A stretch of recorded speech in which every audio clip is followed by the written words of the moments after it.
بسم اللہ الرحمن الرحیم واعتصموا بحبل اللہ جمیعا ولا تفرقوا صدق اللہ العظیم۔ انتہائی قابل صد احترام سامعین و ناظرین، الحمدللہ ہمارے اہل سنت کے ایک جید عالم دین، امام المناظرین، شیخ القرآن حضرت علامہ مولانا پروفیسر محمد سعید احمد اسعد دامت برکاتہم العالیہ، آپ نے ہمیشہ یہ کوشش کی ہے کہ کسی طرح سے امت میں جو اختلافی مسائل ہیں ان کو حل کر کے امت کو ایک جگہ پر جمع کیا جائے اور اتحاد کا تحفہ عوام کو دے دیا جائے۔ تو اس کے لیے وہ ہمیشہ سے سرگرم عمل رہے ہیں۔ اللہ تعالیٰ ان کی ان کاوشوں کو، محنتوں کو اپنی بارگاہ میں قبول فرمائے۔ اس سلسلہ میں انہوں نے علماء دیوبند کے پاس جا کر ملاقاتیں کی ہیں اور اہل حدیث وہابی علماء کے پاس بھی جا کر انہوں نے ملاقاتیں کی ہیں اور بڑی تک و دو کی ہے کہ کسی طرح ہمارے ساتھ مل کر بیٹھو اور اتحاد کی فضا پیدا کرو۔ اب اتحاد کرنے کے دو طریقے ہو سکتے ہیں۔ ایک تو یہ کہ جسے کہتے ہیں مٹی پاؤ، بس جو اختلافات ہیں اس کو چھوڑ دو، مٹی پاؤ، بس ہم ایک ہے۔ اور ایک یہ ہے کہ اپنے جتنے بھی اختلافی مسائل ہیں ان سب کو ایک ایک کر کے قرآن و حدیث کے سامنے پیش کر دیا جائے، بس جو قرآن و سنت کہتے جائیں اسی پر عمل کیا جائے، اور جس کا قرآن و سنت نے ترک کر دیا ہو، جس کو رد کر دے قرآن و سنت، اس کو چھوڑ دیا جائے۔ تو اسی لیے امام المناظرین اپنا فارمولہ یہ پیش کرتے ہیں کہ جھگڑے ہیں بنیادی طور پر تین، ایک ہے شرک والا، ایک ہے بدعت والا، اور ایک ہے عبارات والا۔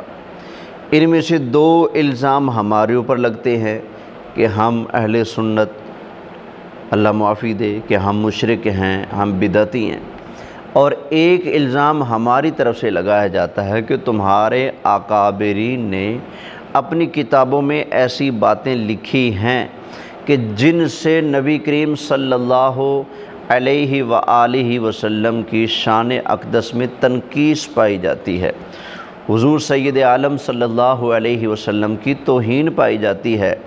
تو اب ایسا کرو کہ پہلے شرک کی متفق علیہ تعریف کر لیتے ہیں، اس کے بعد تم لوگ ہمارا شرک بتانا، اگر وہ واقعی شرک ہوا تو ہم توبہ کریں گے، عوام کو بتائیں گے بھئی ہماری یہ غلطی تھی، اللہ کے آگے توبہ کریں گے اور تمہارا شکریہ ادا کریں گے۔ اگر پورا ٹل لگانے کے باوجود تم ہمارا شرک ثابت نہ کر سکے تو پھر تمہیں یہ اپنا فتویٰ واپس لینا ہوگا اور ہم سے معافی مانگنی ہوگی اور اللہ کی بارگاہ میں بھی توبہ کرنی ہوگی۔ اسی طرح بدعت والا مسئلہ لے لیں گے، پہلے بدعت کی تعریف ہوگی، اس کے بعد بدعت بتانا تمہارا کام ہوگا، واقعی اگر تم اس کو بدعت ہونا ثابت کر دو گے تو ہم اس کو چھوڑ دیں گے۔ اس کے بعد آ جائے گی عبارات کی باری، تو ہم عبارتوں پر گفتگو کریں گے، ہم ان کا غیر اسلامی ہونا اور اس کے اندر توہین کا پہلو جو ہے پایا جانا اس کو ثابت کریں گے۔ اگر نہ کر سکے تو ہم رجوع کر لیں گے اپنے مسئلے سے۔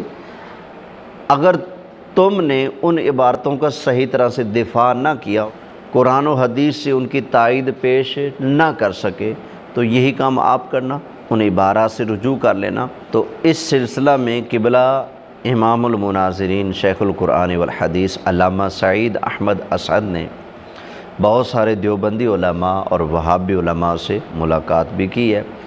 انہوں نے آپ کی ان کاوشوں کو سراہا، لیکن ابھی تک علماء دیوبند کی طرف سے تو کوئی خاص مثبت اقدام نہیں کیا گیا، آگے سے کوئی خاص مثبت کوئی جواب نہیں آیا۔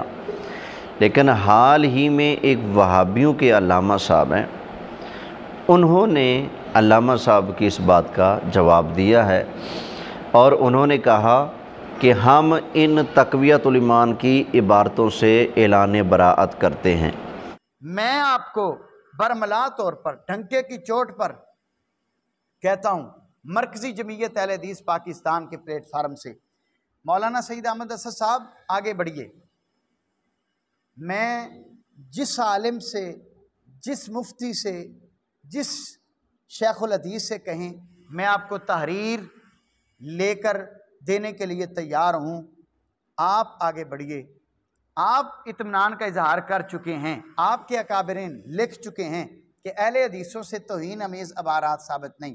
ہم اعلان کرتے ہیں جن عبارات سے نبی صلی اللہ علیہ وسلم کی توہین امیز عبارات، جس سے آپ کہتے ہیں کہ نبی صلی اللہ علیہ وسلم کی تنقیص ثابت ہوتی ہے، ہم ان سے برات کا اعلان کرتے ہیں۔ ہمارے علماء کرتے ہیں، ہمارے علماء کر چکے ہیں۔ ہمارا ان عبارات سے کوئی تعلق نہیں۔ ویسیوں مناظرے ہوئے ہیں آپ کے ساتھ، کسی ایک عالم نے آپ کو کہا ہو کہ ہم نبی صلی اللہ علیہ وسلم کی تعظیم بڑے بھائی جتنی کرتے ہیں؟ تو برائے مہربانی میں آپ کی خدمت عالیہ میں گزارش کروں گا، وہ عبارات جن سے اللہ رسول کی تنقیص ثابت ہوتی ہے، ہم ان سے برات کا اعلان کرتے ہیں۔ تقویۃ الایمان کی جتنی عبارات ہیں، ہم ان سے برات کا اعلان کرتے ہیں۔ میں انشاءاللہ العزیز آپ اپنے علماء سے، اپنے اکابرین سے لکھوا کر دینے کے لیے تیار ہوں۔ ہمارا ان عبارات سے کوئی تعلق نہیں۔ لو اتحاد کے لیے آگے بڑھیے، مل جائیے، آپ کے لیے رستے ہموار ہیں، رستہ صاف ہم کرنے کے لیے تیار ہیں۔ آپ خود کہتے ہیں کہ غلط فہمیوں کا رولا ہے، یہ غلط فہمیاں دور کیجئے اور آئیے، قریب آئیے۔ یہ جو آپ فتویٰ داغتے ہیں کہ وہابی نبی صلی اللہ علیہ وسلم کو بڑے بھائی جتنا اس کی تعظیم کرتے ہیں، خدا را آئندہ یہ فتویٰ ہم پر نہ لگائیے گا۔ اگر آپ لگاتے ہیں تو ہم آپ سے مطالبہ کریں گے، بتائیں کس عالم، جتنے علماء آپ سے ملے ہیں اہل حدیث علماء، کس عالم نے آپ کو کہا ہے کہ ہم اللہ کے نبی کو بڑے بھائی جتنا سمجھتے ہیں؟ ہمارا یہ عقیدہ نہیں ہے، ہم اس کو کفر سمجھتے ہیں۔ اللہ کے نبی صلی اللہ علیہ وسلم سید البشر ہیں، تمام انسانیت کے سردار نبی ہیں۔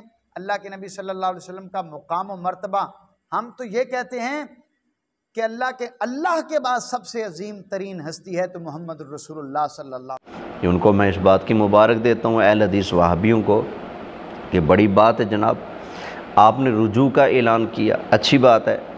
اب اس کا طریقہ کار تو یہ ہونا چاہیے کہ آپ اس کتاب کو چھاپنا بند کریں اور اعلانیہ براءت کریں، اور اس کے جواب میں کتاب شائع کریں کہ جناب تقویۃ الایمان میں، صراط مستقیم میں اور دیگر فلاں فلاں کتابوں میں جو عبارات نبی کریم علیہ السلام کی توہین پر مشتمل تھیں، ہم ان کتابوں سے اور ان کتابوں کے مصنفین سے، ان عبارتوں سے ہم اعلان براءت کرتے ہیں۔ تو تب تو صحیح معنی میں اعلان براءت شمار ہوگا اور پورے مسلک کے علماء اس پر اتفاق بھی کریں۔ محض کسی ایک فرد واحد کے اعلان براءت سے تو کام نہیں بنے گا نا، ہو سکتا ہے وہ توریہ پر مشتمل ہو، یہ بھی تو ممکن ہے نا، کیونکہ ایک طرف تو مناظروں میں ان عبارتوں کا دفاع کیا جاتا ہے اور ادھر اعلان براءت کیا جا رہا ہے۔ میں ابھی بھی کہوں گا اعلان براءت کیا، بہت اچھا کیا، بہت اچھا اقدام ہے۔ ظاہری بات ہے ان عبارتوں نے اور ان کے لکھنے والوں نے ہمارے کام تھوڑی آنا ہے، ہمارے کام تو اللہ رسول نے آنا ہے نا، تو اللہ رسول کے حکم سے ہماری بگڑی بنی ہے، ان عبارتوں کے مصنفین نے تو ہمارے کام نہیں آنا نا۔ تو انہوں نے بڑا اچھا اقدام کیا ہے کہ آگے سے اعلان براءت کر دیا ہے، اور انہوں نے کہا ہے کہ ہم دیگر سے لکھوائیں گے، تو بسم اللہ جی، اس معاملے میں آپ مزید قدم بڑھائیں، اور انشاءاللہ تعالی ہمارے امام المناظرین بھی اس معاملے میں آپ کو اور آپ کے علماء کو مایوس نہیں کریں گے۔ اور دوسرا، علماء دیوبند کو بھی چاہیے کہ وہ تقویۃ الایمان اور صراط مستقیم اور حفظ الایمان اور تحذیر الناس اور براہین قاطعہ اور بھی ان کی کتابوں میں جو دیگر کفریات اور گستاخانہ جملے پائے جاتے ہیں، ان کتابوں سے، ان عبارتوں سے اعلان براءت کر دیں، اعلان رجوع کر دیں۔ تو یہ بہت اچھا قدم ہوگا۔ اگر اس طرح سے کر لیا جائے گا تو یہ امت آپس میں قریب ہو سکتی ہے، جھگڑے نمٹنے کے قریب آ سکتے ہیں۔ لیکن ابھی تک ہمیں علماء دیوبند سے شکوہ ہے کہ انہوں نے ان عبارتوں سے رجوع نہیں کی، نہ تو رجوع کی ہے اور نہ ان عبارتوں کا اسلامی عبارتیں ہونا قرآن و حدیث سے ثابت کیا ہے۔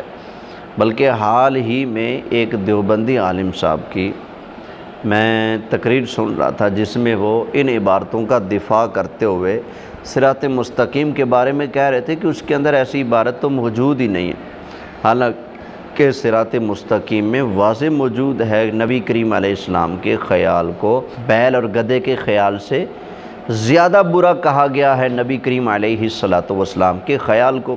تو یہ تقوی صراط مستقیم کے اندر واضح لکھا موجود ہے۔ تو انہوں نے جواب دیتے ہوئے ڈنڈی ماری، کہتے ہیں جناب جی ایسا تو کہیں نہیں لکھا ہوا۔